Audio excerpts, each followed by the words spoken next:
By the end of today's episode, you'll know all about Bryan Cranston from Breaking Bad and how he built his acting career through straight-up perseverance. Welcome to the Actor's Career Compass, where we help aspiring screen actors find high-quality auditions, sign with great agents, and book major roles in legit productions. I'm your host, Martin Benson, and today we're going to dive deep on Bryan Cranston. We'll cover his background and life before becoming an actor, what led to his breakthrough role in Malcolm in the Middle and how that turned into the lead role in Breaking Bad, and some key takeaways any actor should keep in mind as they grow their career. Now, Bryan was born on March 7th, 1956 in Hollywood.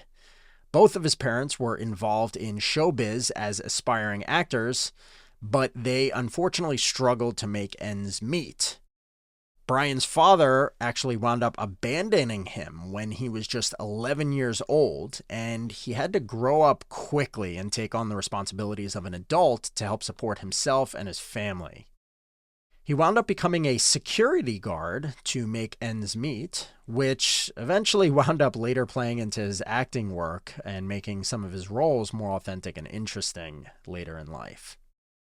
Now, funny enough, Bryan Cranston wasn't really interested in acting like his parents were until he went to college, where he took an acting course as an elective and found that he really enjoyed it.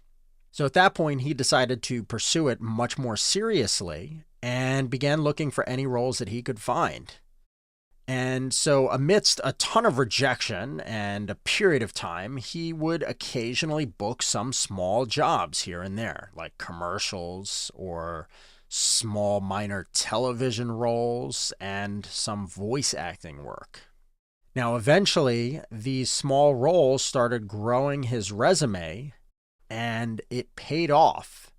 And he was eventually invited to audition for the role of Hal in Malcolm in the Middle, and he wound up booking it. And that was his first recurring role on a television show. And it was a really strong credit on his resume.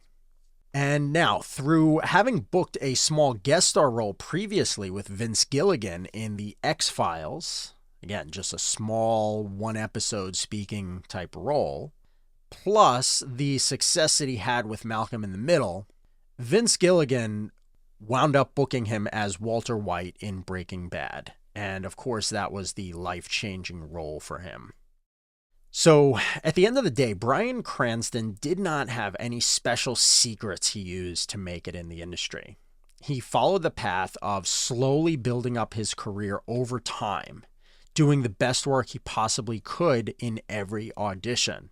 He'd book small roles here and there, eventually booked a recurring role, and because in every project that he booked, he made it his mission to perform as best as he possibly could and give it his all and really make the emotions something that the audience could feel.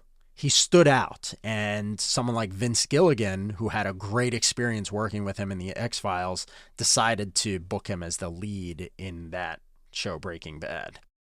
Bryan Cranston is really a fantastic example of someone who just kept following through. And it took a long time. 3 decades. It took 31 years to be exact from when he got interested in acting to when he finally booked that lifetime role of Walter White in Breaking Bad and became a household name.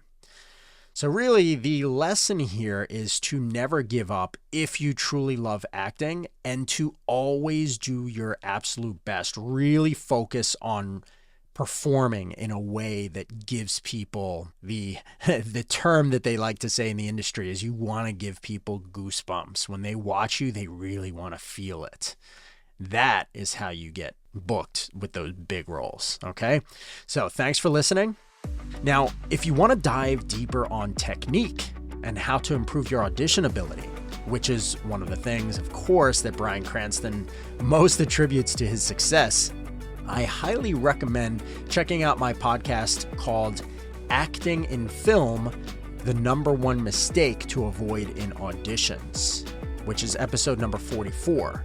It's all about how to stand out and get noticed by casting directors by removing something called indication from your performance. Check it out. Again, it's episode number 44 called Acting in Film, the #1 mistake to avoid in auditions on the Actor's Career Compass. Thanks so much, and I'll see you soon.